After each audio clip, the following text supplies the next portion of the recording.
You could even explain it. I called President Trump and told him I wanted to be here myself to call out what is a travesty of justice, and I think everybody around the country can see that. This is the fifth week that President Trump has been in court for this sham of a trial.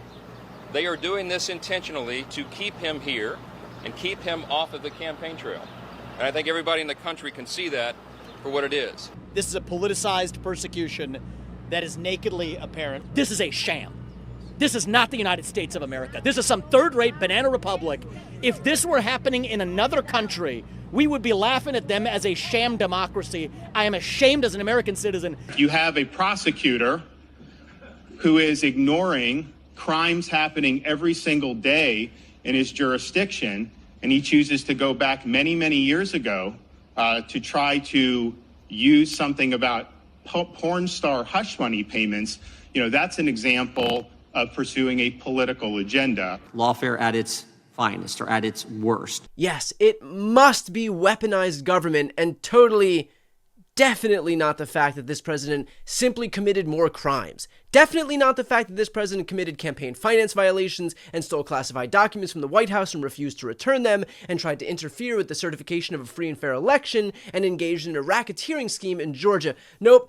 Any effort to hold him to account for his own actions is simply evidence of a weaponized government, and he bears no responsibility for his own actions whatsoever. And so, in effect, it is actually impossible to hold Donald Trump to account for anything, because if you try, then it's automatically another example of weaponized government at the hands of the communist, Marxist, leftist Democrats. So, Trump can commit crimes with impunity, and if you even try to hold him responsible for his own actions, in fact, you're the one who's corrupt. Heads I win, tails you lose.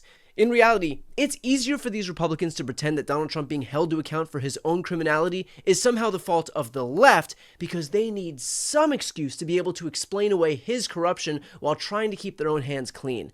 They, of course, don't want to have to answer for his administration's illegal orders, his administration's attempt to eliminate due process, his administration defying court rulings, his administration firing people they don't have the authority to fire, his administration shutting down agencies they don't have the authority to shutter, his administration withholding funds that were already allocated duly by Congress. And so it's just easier for the Republican Party to take all of those things in aggregate and pretend that it's all just evidence of a weaponized justice system. Of course, that's undermined by a couple of points. First, there have been at least 8 judges who Trump himself appointed who have ruled against him with these nationwide injunctions. So to believe Hawley's talking point, that would mean that even Trump appointees are part of a grand conspiracy against the very guy who gave them their jobs. And the second point is that we can all plainly see Trump's lawlessness. I get that Josh Hawley wants us to get lost in the minutia of his argument and the intricacies of his details, but when Trump tries to ban birthright citizenship, for example, the reason that there were 3 nationwide injunctions is because birthright citizenship is guaranteed in the U.S. Constitution. In fact, here's the plain text. All persons born or naturalized in the United States and subject to the jurisdiction thereof are citizens of the United States and of the state wherein they reside. No state shall make or enforce any law which shall abridge the privileges or immunities of citizens of the United States, nor shall any state deprive any person of life, liberty, or property without due process of law, nor deny to any person within its jurisdiction the equal protection of the laws. So I would love for someone to ask Josh Hawley whether he thinks an injunction against an executive order that directly refutes the plain text of the Constitution is well-founded, or if that too is somehow evidence of a weaponized government. Starting to understand why Hawley's blind defense of Trump's illegality is so stupid?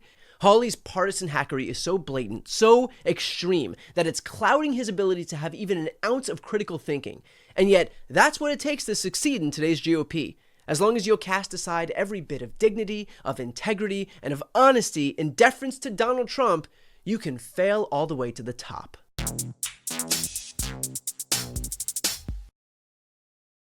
Before you go, if you enjoyed this content and you want to see more and support independent media, please subscribe to this channel. The subscribe button will be right here on the screen.